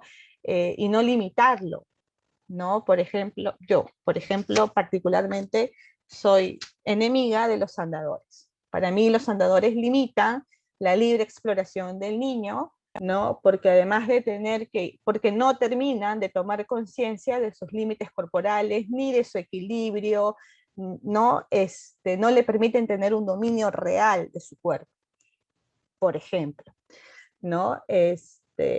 Para mí un niño hay que generar las condiciones, les digo, ¿no? De poder, por ejemplo, poner al niño sobre superficies duras, ¿no? Que le permitan ir reconociendo sus límites corporales, sintiendo su cuerpo, sintiendo su piel, su cuerpo, sintiendo los ajustes que van haciendo para levantar la cabeza, el ajuste que va haciendo cuando se balancea, y de pronto lo que pasa cuando ¡plup! Se voltea boca abajo, ¿no? Es muy bonito mirar estos procesos naturales en un bebé, y te vas dando cuenta que cuando van creciendo, estos procesos naturales que fluyen van influenciando su desarrollo general, ¿no? Como te decía, o sea, los niños en diferentes contextos tienen diferentes desarrollos, digamos, a nivel motriz, no diferentes en cuanto a la calidad del movimiento, y esto básicamente obedece a las oportunidades que les damos para que puedan explorar con su cuerpo, ¿no? La motricidad fina la podemos favorecer desde la casa a través del desarrollo a través del desarrollo de la autonomía, ¿no? En las actividades cotidianas. Lavarse los dientes, comer por sí mismo, ayudar a doblar su ropa, tender su cama, ¿no? O sea, no necesito adiestrar. Así se hace, así se coge, no necesito concentrarme en la mano, ¿no? Sino en proporcionarle actividades que le permitan desarrollar o ir afinando sus movimientos.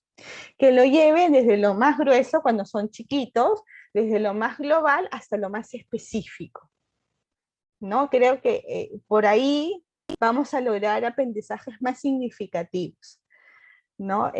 Porque sí, está comprobadísimo que sí hay una relación, porque tiene que haber una maduración para que el niño pueda realizar determinadas cosas. No es que a mí sí se me antoja que a los 3 años tengan trazos precisos, fluidos, no, porque no está listo. ¿Yuri?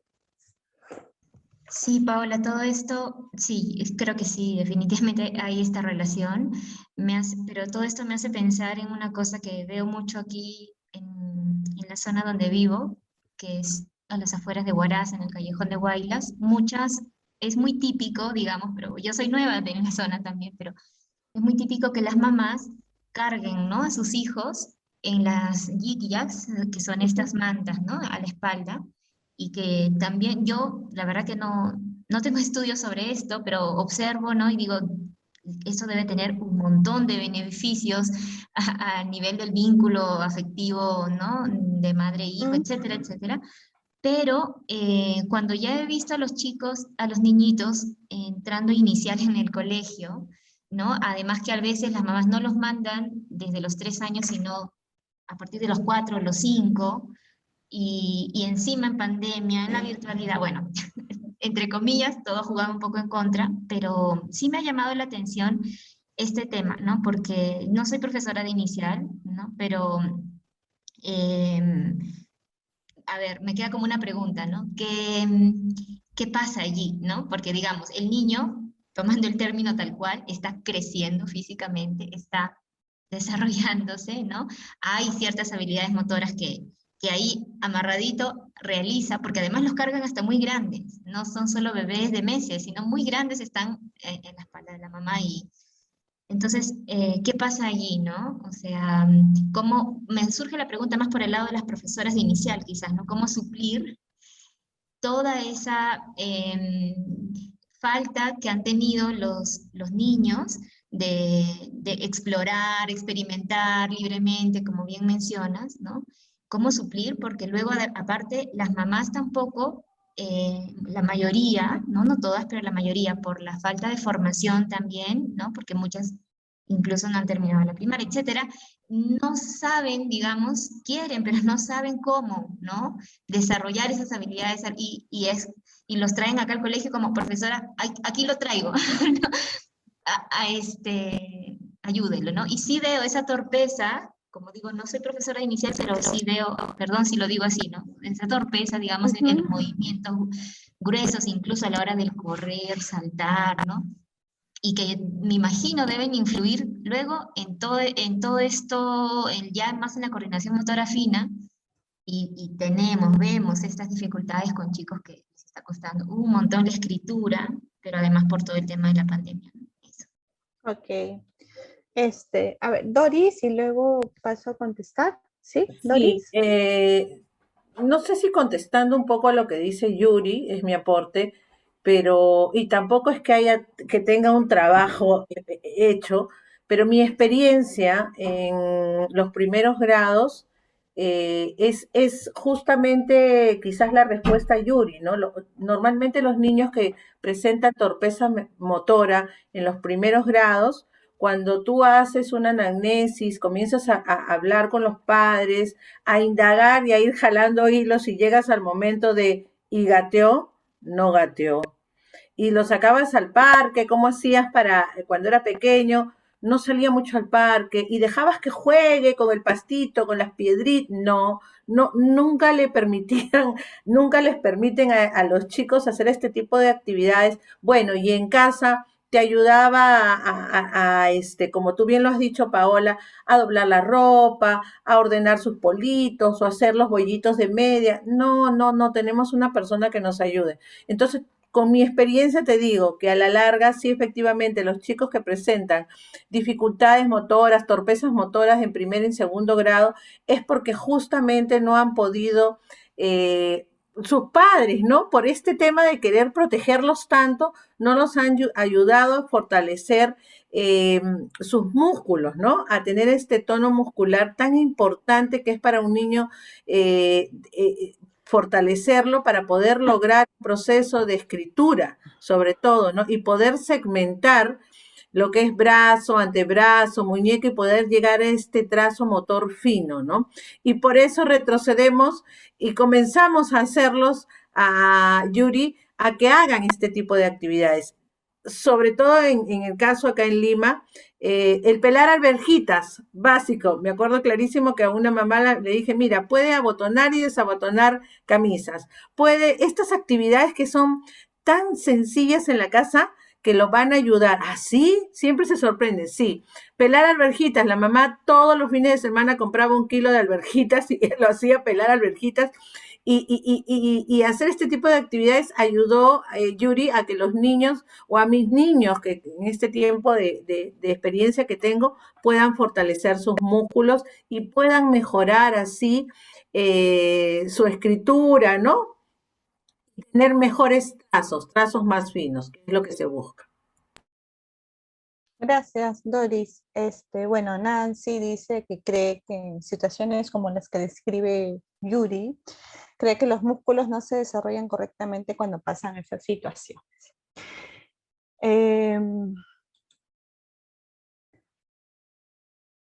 Estaba pensando en lo que decías, Yuri, y creo que ahí habría que evaluar un poco realmente qué pasa con estos niños. No sé si existen estudios directos relacionados al tema de la relación de esta costumbre de llevar a los niños en las guías y luego qué pasa con su desarrollo motriz. Te mentiría por ahí, ¿no? Sin embargo, lo que sí te puedo decir por la experiencia, he tenido la suerte de trabajar en muchas zonas rurales, lo que sí te puedo decir por la experiencia es que en muchos lugares, o en muchas comunidades, en muchos pueblos, en muchos lugares de las provincias, Los niños, desde muy pequeños, tienen mucha libertad para explorar diferentes espacios. ¿Ya? Los niños trepan a los árboles, por ejemplo, cosa que ya muchos niños en Lima no hacen, ¿no? Los niños corren a campo abierto, pasan por los ríos, pasando por piedras, ¿no? Pasan por puentes hechos por los mismos pobladores de la comunidad, son puentes que medio se tambalean, ¿no? Entonces tienen otras experiencias que yo no sé si compensa, ¿no? Pero finalmente creo que, y muchas veces nos damos cuenta que los niños de algunas zonas del país tienen un mejor desarrollo motriz incluso que los niños de la costa o de la capital, ¿no?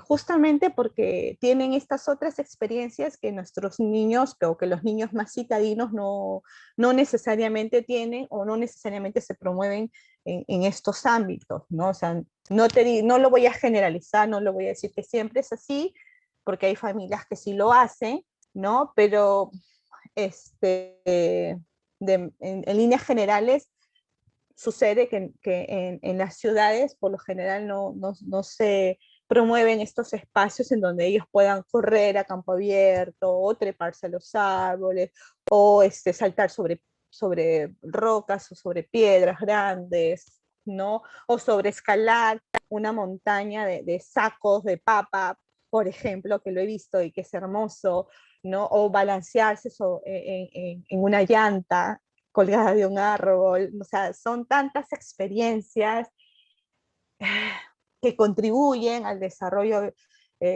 vestibular, digamos, al desarrollo físico grueso, al desarrollo, incluso cuando ellos participan de las jornadas de cosecha o de cultivo, de separación de las semillas. O sea, cuántas experiencias pueden tener ellos desde sus ámbitos y sus realidades, ¿no? En la Amazonía los chicos también clasifican hojas, entonces tienen tantas experiencias que yo no sé si finalmente terminamos compensando de alguna u otra manera estos primeros años en donde están más cuerpo a cuerpo con la mamá, ¿no? Y eso, ¿no? O sea, esto es lo que te podría yo aportar desde mi experiencia, ¿no? Rocío. Sí, definitivamente comparto lo que usted acaba de decir. Yo soy, por ejemplo, de Ancash, yo soy de la zona de todo lo que es Callejón de los Conchucos, y sí, bastante bueno, hemos crecido, digamos así, con esa yiglia que nuestros cuidadores utilizaban mucho, pero como usted manifiesta, hay una compensación. Antes, por ejemplo, a los niños, cuando éramos bebitos, no, para poder cargarnos en la yiglia, nos tenían que, los envolvían con una punta, ¿no? Nos envolvían bracitos y piernas bien, digamos, bien pegaditos, ¿no? Envolvían hasta cierta edad también, ¿no? Pero teníamos, al tiempo que íbamos creciendo, ¿no? Podíamos explorar el mundo, ¿no? Como usted manifiesta, jugábamos con tierra, piedras, ¿no? Teníamos esa libertad. Muchos de nuestros papás no utilizábamos o no utilizaban el andador, nos dejaban pasear por ahí, nos ponían telas, ¿no? Para poder el gateo, ¿no? Y entonces creo que ese tema de estabilidad o de estimulación compensaba, ¿no? Cuando éramos muy pequeñitos, efectivamente utilizaban mucho la yiglia, ¿no? Pero cuando íbamos creciendo, no nos daban esa apertura o esa libertad de poder aprender de las cosas con las que teníamos, ¿no? Entonces, como éramos, digamos, lugares, pueblos, no éramos ciudades, como por ejemplo Huaraz, Chimbote, que son ciudades, ¿no? Podíamos, digamos, tener ese contacto más con la naturaleza, ¿no? Y el aprendizaje es eso, ¿no? Y si nos enfermábamos, porque a veces, bueno, los niños rápido llevamos toda la boca por el aprendizaje, ¿no? Cuando es agradable y cuando es desagradable. Entonces, creo que esa compensación sí se veía, ¿no? Sí se veía, ¿no? Y muchas veces, también en nuestra historia, podríamos decir, ¿no? A veces los niñitos nacían con ciertas malformaciones de los huesitos, y ese tema de envolverlos hacía que su misma estructura, ¿no?, se repare sola. Algo así, también tienen esa costumbre de ellos, ¿no? Entonces, ellos lo hacen por costumbre y por tradición también, ¿no? Y tiene un porqué, ¿no? Pero como le digo, profesora Paola, esto compensa, hay una compensación, ¿no? Creo que no se ha hecho una investigación, como dice la compañera Yuri, que sería interesante, ¿no? Que sería interesante, ¿no? Pero hay una compensación. Primero, desde pequeñito te tienen bien prisionero y poco a poco te van liberando, digamos, de esa costumbre, ¿no? Creo que es compensativo. Pero, sí, gracias, Rocío. Una cosa también que decía Yuri, pero creo que ahora que tú dices que están como aprisionados, entre comillas, creo que una cosa que yo admiro mucho es este contacto piel a piel que además fortalece mucho el vínculo, ¿no? El apego, por supuesto que sí, ¿no? Sí, sí, yo crié a mi hijo en una Jeep ya, bueno, no la lleva a la espalda, lo lleva al frente, me da miedo, me da miedo la espalda. A mi hijo el menor lo crié en una Jeep ya, ¿no? Y estas sensaciones, estas emociones, que tú vas compartiendo con tu bebé son totalmente distintas, ¿no? Y crecen ellos con un sostén emocional tan bonito, ¿no? Que creo que sí es importante, o sea, digamos, esto que la cultura les ha legado, ¿no? Va aportando también desde lo emocional, ¿no? Entonces creo que por ahí también es importante poder mirarlo. Creo que sería interesantísimo hacer un estudio sobre la guía y el impacto en el desarrollo del niño y de la niña. Sí, de acuerdo, gracias. Sí. Claudia dice que los niños se exponen a otros desafíos diferentes. Sí, a los otros desafíos diferentes en zonas andinas o amazónicas hay desafíos distintos. Digamos que cada región le va a imponer un desafío distinto a los niños y a las niñas, ¿no? Hay como mayor libertad. Y Harold pregunta, plantea una hipótesis, ¿no? Entonces se puede afirmar que la vida sedentaria en este tiempo está limitando el desarrollo motor de muchos niños y niñas. Si no se han generado los espacios para compensar, sí. No, una cosa que yo, por ejemplo, suelo decirle a las familias con las que trabajo,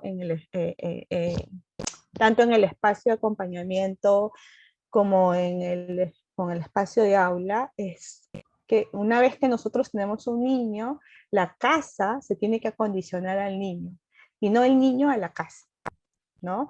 Entonces no voy a poner en mi mesa de centro con mis cristales y decir, no, no vayas por ahí, no corras, no avances, no toques, ¿no? Porque esto lo limita en su exploración, en su libertad de moverse, ¿no? Y además también va mermando su seguridad, ¿no? Entonces, sí, durante la pandemia, durante el tiempo de aislamiento social, las familias no hemos generado espacios para que nuestros niños puedan explorar, para que nuestros niños puedan de alguna u otra manera compensar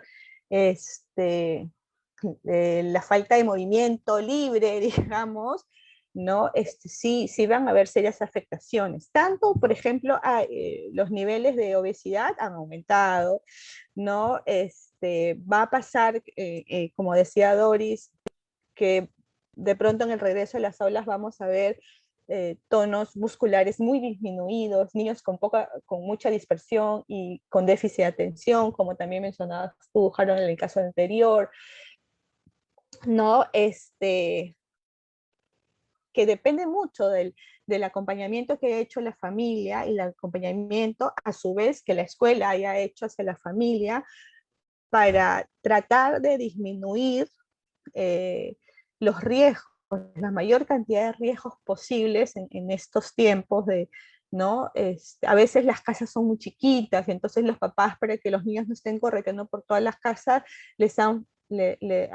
han neutralizado un poco o han canalizado un poco este desborde natural de energía con la tecnología, por ejemplo, ¿no? Y bueno, ¿no? A veces los niños solían ir al parque o a jugar fuera, o si vivían en un condominio salían a jugar en el condominio y ahora ya no lo hacen, o dejaron de hacerlo, de repente algunos ya lo están retomando, pero sí, estas privaciones, digamos, ha sido más de año y medio, digamos, de encierro total, ¿no? En el caso de los niños, y entonces, sí hay, yo creo que sí, se van a generar algunas dificultades en el desarrollo natural de su motricidad, ¿no? Bueno, para acá Yuri le contesta, y bueno, y Nancy pregunta también sobre la situación de pandemia que un poco la he comentado ahora. Sí, Rocío. Sí, definitivamente el tema de la pandemia va a generar mucho impacto, ¿no? Pero los que vivimos en provincia, y sobre todo los que Ajá. viven en lugares muy metidos, que son los pueblos, Ujú. no ha habido mucho impacto en el tema de la pandemia. Por ejemplo, yo tuve la oportunidad de viajar en el mes de agosto y veía que en las zonas rurales muy metidas, digamos, que no tenían cobertura, ya ellos hacían sus clases normales, los profesores iban a... Ajá, sí, sí. Ujú. El impacto se va a ver más en los lugares grandes como las ciudades, que tenemos hospitales grandes, porque prácticamente de los lugares que provincia han venido a las ciudades, ¿no? Entonces, en otros lugares la vida, por ejemplo, ha tenido que continuar, porque ellos tienen que dar de comer a sus animalitos, ¿no? Posiblemente el tema de, o sea, el reto va a ser en el tema de aprendizaje. ¿Cuántos chicos han logrado conocimientos significativos? Ese va a ser el reto para todos los Ujú. docentes. Y Ujú. cuánto, y para los psicólogos, cuánto, tanto en el aprendizaje como en la parte emocional. No solamente para los Ujú. estudiantes, sino para las familias y también para nosotros, como seres Ujú. humanos. Gracias, Rocío. Yo creo que esto, lo que nos dice Rocío, nos lleva otra vez a la reflexión de evaluar los contextos, ¿no? Y las situaciones, ¿no? Y de acuerdo a ello ya poder ir planteando nuestras intervenciones. Y como decía Harold también, eh, partir desde lo que el niño necesita, desde lo que el niño quiere, desde lo que le interesa, ¿no? Para poder identificar las necesidades y partir desde ahí, ¿no? Y plantear las intervenciones desde ahí, ¿no? Desde el niño, desde su contexto, ¿no? Y no solamente desde la perspectiva del adulto, ¿no? Creo que por ahí.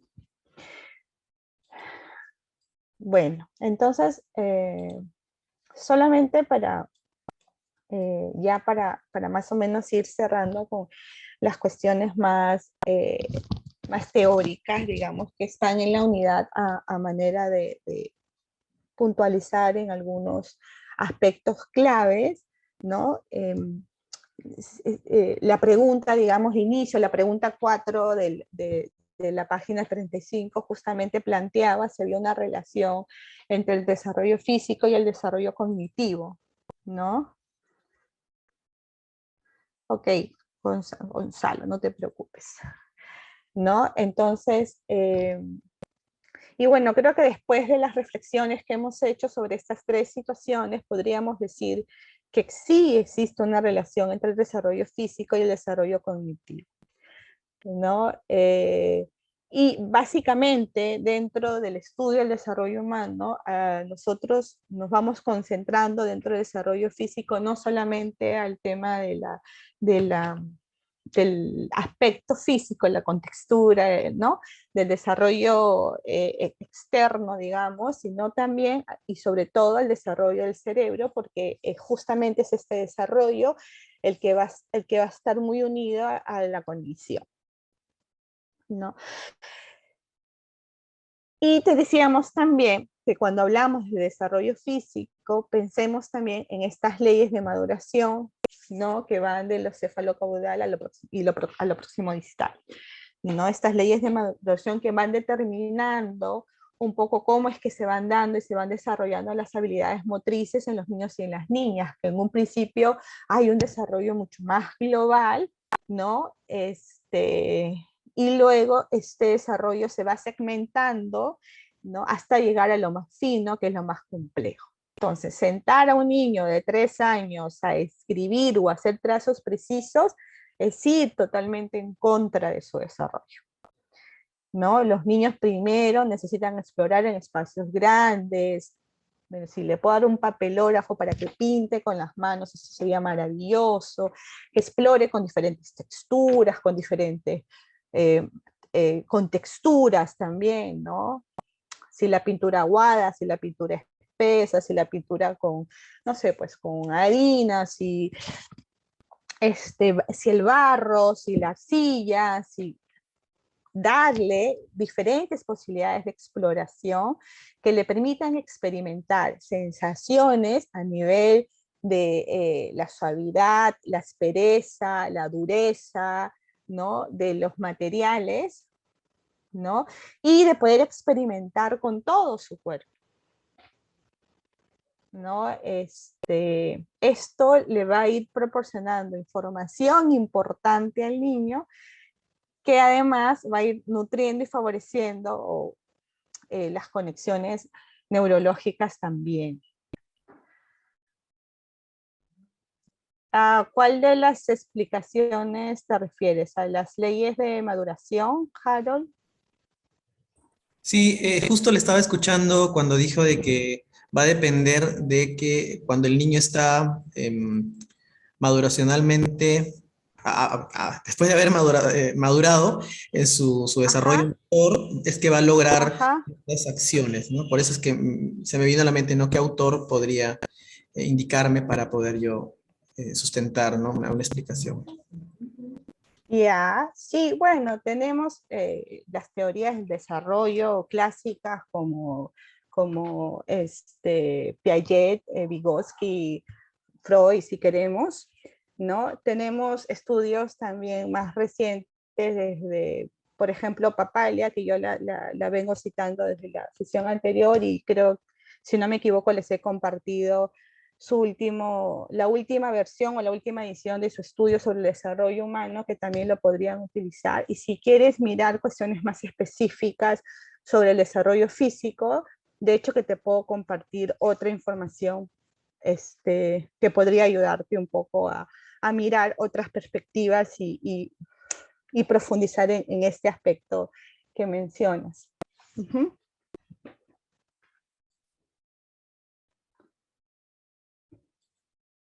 Listo. Entonces, bien, ¿qué importa en estas edades, en las edades iniciales? Es el nivel de actividad. Y el nivel de actividad va a depender de la maduración cerebral, va a depender del género, ¿no? Y de la experiencia. Entonces, el niño, para saber hacer, necesita hacer. Necesita explorar sensorialmente, físicamente, motrizmente, porque toda esa información, como decía Piaget, que ingresa por los sentidos, ¿sí? Se convierte en pensamiento, ayuda a la construcción del conocimiento, ¿ya? Entonces, es necesario en las edades iniciales partir desde la experiencia para contribuir a la simbolización, a la significación y por lo tanto a la complejización del pensamiento, ¿ya? Los procesos cognitivos cada vez más complejos, ¿no? Entonces, dentro del desarrollo cognitivo de los niños de 3 a 6 años, podemos ir nombrando, como ustedes lo han visto en su material, como 5 características desde la propuesta de Papalia del 2009, que son la función simbólica, que es esta capacidad de simbolizar, de representar. Lo que yo experimento, ¿no? Es el como si, ¿no? Los niños chiquitos, y todos se van a acordar, ¿no? Los niños chiquitos suelen jugar mucho al como si, ¿no?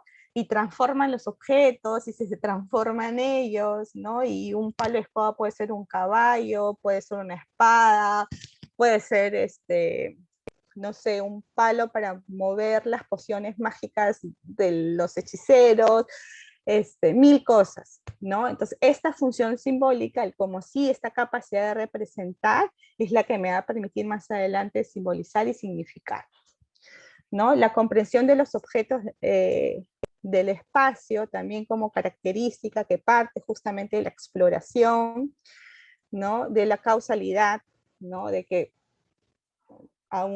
que la relación entre dos sucesos, ¿no? Esto me lleva a esto otro, ¿no? O sea, tan fácil como que aprieto el botón y pasa esto, ¿no? Cuando me cuentan el cuento, me voy a dormir, ¿no? Entonces, esta secuencia de sucesos, ¿no? La capacidad de clasificar que en los niños es una capacidad que surge de manera natural, ¿no? Yo no sé si ustedes, los que tienen experiencias con niños chiquitos, los que tienen hijos, sobrinos y qué sé yo, los han visto, ellos de manera natural clasifican, de pronto están jugando y de pronto ves que, bueno, a mi hijo le encantan los carros, ¿no? Entonces, de pronto está jugando y de pronto veo comienza a hacer, ¿no? Como filas de carros verdes, filas de carros rojos, no sé qué. Luego los agrupa por tamaños, ¿no? Si los carros, si los autos, si los monster trucks, si los no sé qué. Entonces te das cuenta que ellos de manera natural comienzan a agrupar. Y si tú les preguntas, ¿y por qué estos están juntos? Te lo sabe decir y te cuentan cuál es su criterio de clasificación. Y lo mismo hacen, como decían ustedes, o podemos hacer con la ropa. Por favor, esto ponlo en el cajón que le toca, ¿no? Y entonces el niño sabe que la media no va en el cajón de los polos, ¿no? O que los calzoncillos no van en el cajón de los pantalones, bueno, si ese fuera el caso, ¿no? Y la comprensión del número y el conteo que también se da de manera natural, ¿no? Al principio cuentan 1, 2, 3, 8, 9, 14, ¿no? Pero esta noción ya del conteo la van adquiriendo, ¿no? Que tiene mucho que ver con la estructuración del pensamiento lógico, ¿no? Entonces, dentro de este desarrollo cognitivo, o dentro del desarrollo cognitivo de los niños de 3 a 6 años, lo que tiene que ver con el procesamiento de la información, hay como dos grandes procesos, o dos grandes dimensiones, digamos, en el desarrollo cognitivo, uno que tiene que ver con el procesamiento de la información y otro que tiene que ver con el desarrollo del lenguaje, ¿no? Entonces, en cuanto al procesamiento de la información, vamos mirando que hay un incremento en las aptitudes matemáticas y lingüísticas que tienen que ver con lo que mencionábamos en la diapositiva anterior un poco respecto a que ya hay un mayor interés, por ejemplo, en seriar, en clasificar, ¿no? La seriación o esta secuenciación, perdón, viene desde la causalidad, ¿no? De relacionar dos eventos, ¿no? La seriación también me lo van estableciendo como algunos patrones para seriar objetos de grande a pequeño, por colores, ¿no? Que está a la vez muy relacionado con la clasificación. Bueno, miremoslo, clasificación, seriación, ¿no? Hay un mayor desarrollo de la atención también. Igual es una atención exclusiva, digamos, no es que puedan atender varias cosas a la vez, y es una atención cortita, ¿no? No es que puedan estar 45 minutos sentados atendiendo una clase, por ejemplo, ¿no? O sea, probablemente puedan atender una película porque tiene... la tecnología, digamos, tiene muchos estímulos que atrapan un poco al niño, ¿no? Pero digamos que por lo general se mantiene en una actividad por periodos todavía cortos, ¿no?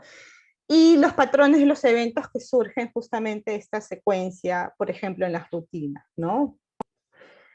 Que más claramente se ven en estas rutinas, por ejemplo, para la comida, ¿no? Ponemos los individuales, ponemos los cubiertos, nos lavamos las manos, ponemos individuales los cubiertos, ¿no? Servimos la comida, esperamos a que todos estén sentados en la mesa y comemos, ¿no? Por ejemplo, en mi casa es así, por ejemplo, ¿no? Entonces cada familia tendrá sus propias rutinas para determinados momentos y esta secuencia los niños la van a incorporar.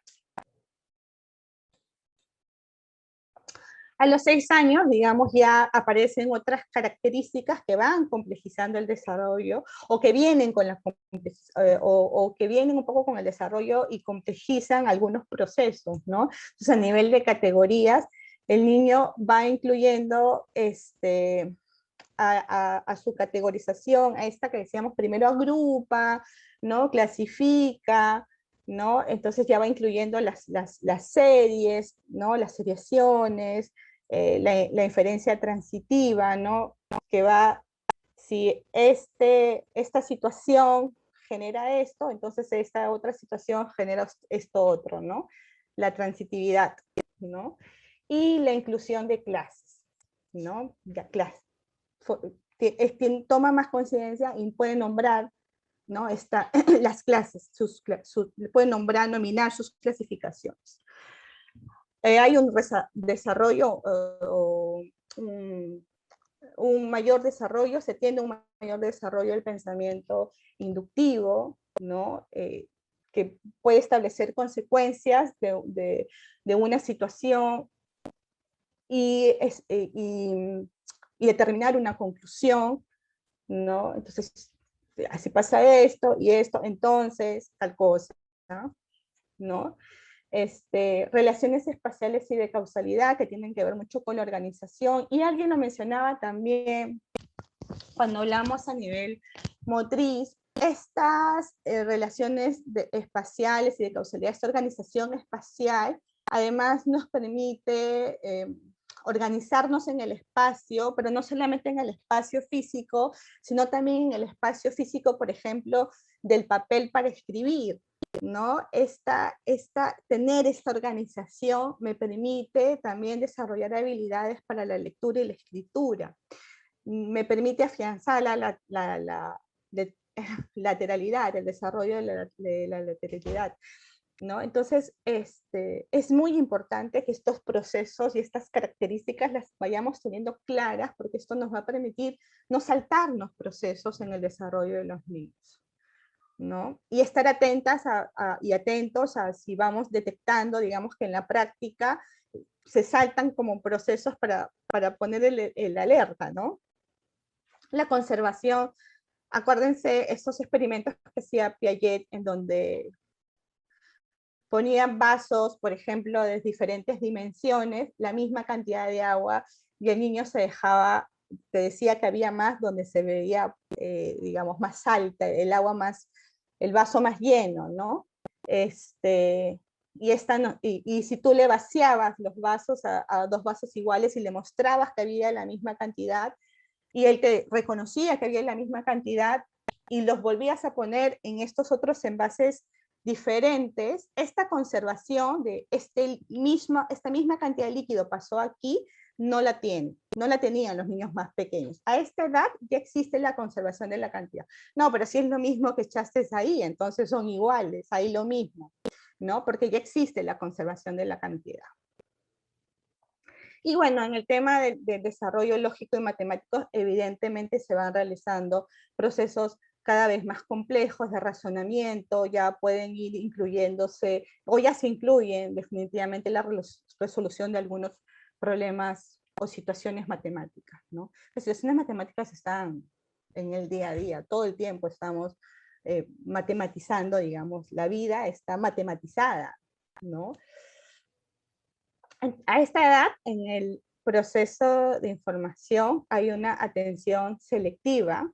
Puedo focalizar la atención en lo que tengo que hacer, ¿no? No tengo esta atención fluctuante o dispersa en la que si pasa algo me volteo y me distraigo, sino que puedo focalizar la atención, ¿no? En una tarea específica de acuerdo al objetivo que tengo. Hay un desarrollo o una mayor capacidad para autorregularse emocionalmente, para autorregularse, ¿no? No es que se autorregulen emocionalmente, pero hay desarrollo de habilidades que les permiten autorregularse, por ejemplo, no tirar los materiales cuando una actividad no les sale, ¿no? O no ponerse a llorar de frustración porque de pronto el trazo no le salió bien, ¿no? Sino que ya puede autorregularse, puede pedir ayuda, ¿no? Estoy en una situación más o menos ideal, y esto es progresivo porque algunos niños igual tienen poca tolerancia a la frustración y a veces hay que acompañarlos un poquito más. Y el desarrollo de los procesos metacognitivos, que tiene que ver con esta capacidad de identificar cómo aprender, ¿no? Que tiene que ver mucho con esta capacidad de ir identificando nuestros propios procesos y reconociendo cuáles son nuestros procesos para aprender. Perdón, tengo...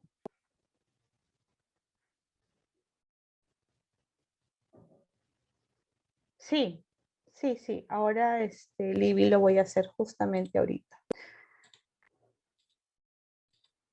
Bien, entonces, ay, perdón. Ok, entonces solamente para cerrar, disculpen, estoy pasada de hora, pero solamente para cerrar les voy a proyectar la actividad número 2 y voy a dar algunas referencias generales sobre la actividad. Si tuvieran alguna necesidad de asesoría o alguna pregunta, de pronto les agradecería que lo hagan a través del correo, pueden solicitar una cita y podemos pactar un horario para resolver cualquier inquietud.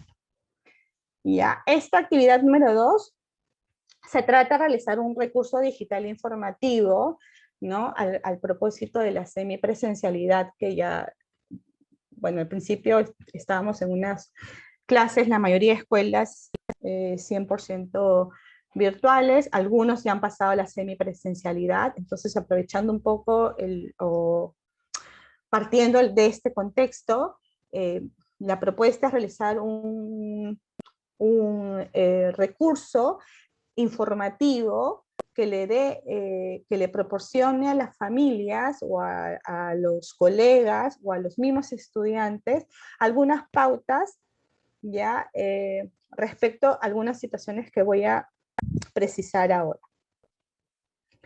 Esta es una actividad colaborativa, ¿ya? Entonces, se propone que se formen grupos de 3 integrantes, ¿ya?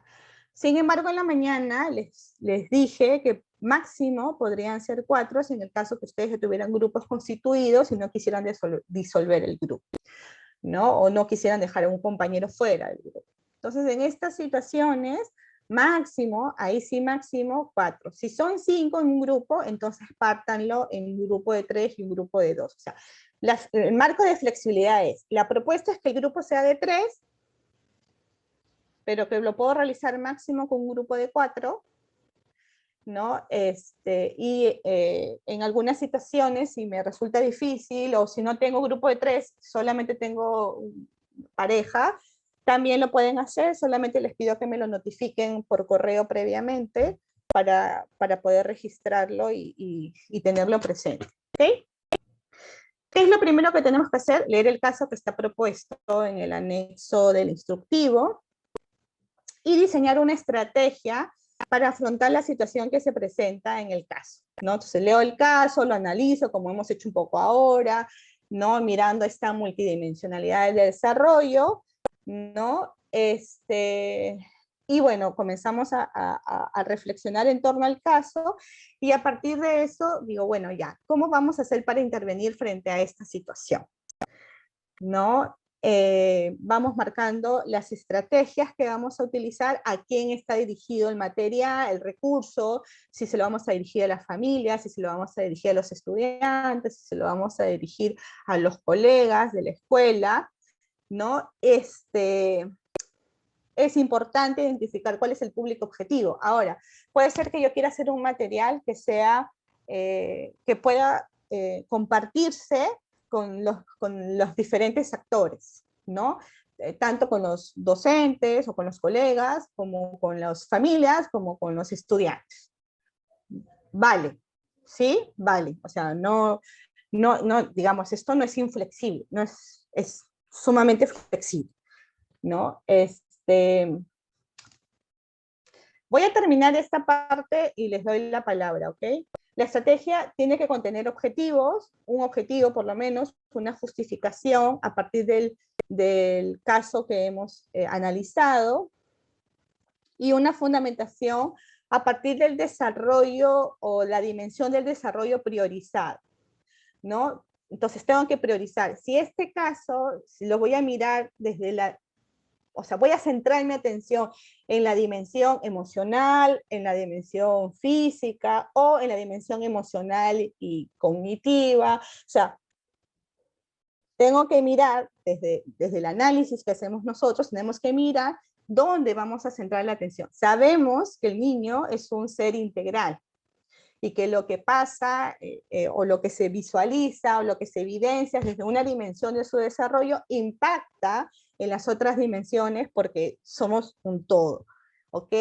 Pero yo puedo priorizar en mis intervenciones, atacar, entre comillas, ¿sí? O privilegiar una dimensión del desarrollo, que es lo que se hace cuando uno trabaja por proyectos de aprendizaje. Por ejemplo, para los que son docentes me podrán entender perfectamente. Cuando trabajamos por proyectos de aprendizaje, si bien trabajamos todas las áreas, integramos, priorizamos una o dos, ¿no? De acuerdo al objetivo de la intervención. Esto ya se los dije, que la estrategia puede incluir estudiantes, padres, familia, docentes, según el criterio del grupo, ¿no? Y para esta actividad son libres de utilizar cualquier formato, ¿no? Entonces puedo hacer un afiche, bueno, un afiche no es tan instructivo, un tríptico, un díptico, ¿no? Un artículo. Entonces ya esto depende un poco del grupo. Bien, creo que Gonzalo tenía una pregunta. Una consulta, profesora Paola, algo muy breve antes de terminar. También puede ser un video, ¿no? Sí, claro. Sí, es un recurso, por supuesto pero en que este sí. punto, en el video que es para hacer la estrategia, que es como parte de la estrategia, ¿no? Pero eso de la claro. fundamentación, eso de la justificación, la fundamentación a partir del estadio de desarrollo que voy a elegir, eso lo escribiría en un Word, ¿no? Eso lo escribirían en un Word, exactamente. En un Word, de repente el video lo bajo por un link y lo inserto ahí y ¡pum! Ajá, sí, perfecto. Y la entrega es el sábado 23 a las 11 de la noche. Así es. Perfecto. Y eso es lo que quería entonces hacer Word y poner ahí el recurso, el link o... Ajá. No hay un número de hojas especiales, ¿no? Puede ser algo breve, no hay un límite. No, acá no hay extensión, el formato es libre, la propuesta, las indicaciones, las precisiones son estas que se han dado en el instructivo, ¿no? Tiene que cumplir tiene que tener un objetivo, una fundamentación, y la estrategia realmente debe de cumplir con el objetivo, si tu objetivo es informar a la familia, entonces si tu estrategia es un video, entonces tu video realmente tiene que ser un video informativo, donde des información sobre el tema que quieres desarrollar, ¿no? Donde claro, me imagino que si está dirigido a las familias darás recomendaciones, estoy leyendo ahí que es sobre el caso que le quitan la lonchera a los chiquitos. Podría ser un video también para ellos, también podría ser. Claro, por eso es decir, la estrategia puede estar dirigida a los docentes, a las familias o a los estudiantes, o a los tres, o a dos de ellos. Eso lo van decidiendo ustedes en el grupo, ¿ok? Pero si yo deseo hacer ese video y además quisiera hacer algo breve para los padres, una charla, eso también podría mencionarlo, justificarlo también por mí. Sí, claro que sí, sí. En tu Word de fundamentación ahí podrías poner. Ya. Por ejemplo, Gonzalo, gracias por la pregunta, pero a partir de lo que tú dices, por ejemplo, nosotros como grupo queremos plantear no una estrategia, sino 3 estrategias. Y ustedes pueden poner sus 3 estrategias en su Word y pueden decir, para efectos de este trabajo, vamos a presentar la estrategia tal. O sea, no es necesario que desarrolles, si pienso que puedo aplicar 3 estrategias, no es necesario que desarrolle las 3 estrategias, puedo desarrollar solamente una. No sé si por ahí, Gonzalo, responde un poco mejor a tu pregunta. Claro, o sea, puedes dar 3 estrategias, de las cuales el video sería para una de ellas, además lo menciono nomás. Claro, sí, perfecto. Gracias, Gonzalo, por las preguntas. Ok, listo. Entonces, cualquier cosa, chicos, por el correo, que tengan un buen fin de semana. Les agradezco por haberse quedado hasta ahora. Y nos vemos el próximo sábado. Que tengan una buena semana. Gracias, profesoras. A ustedes también. Gracias. Gracias. Hasta luego. Vemos.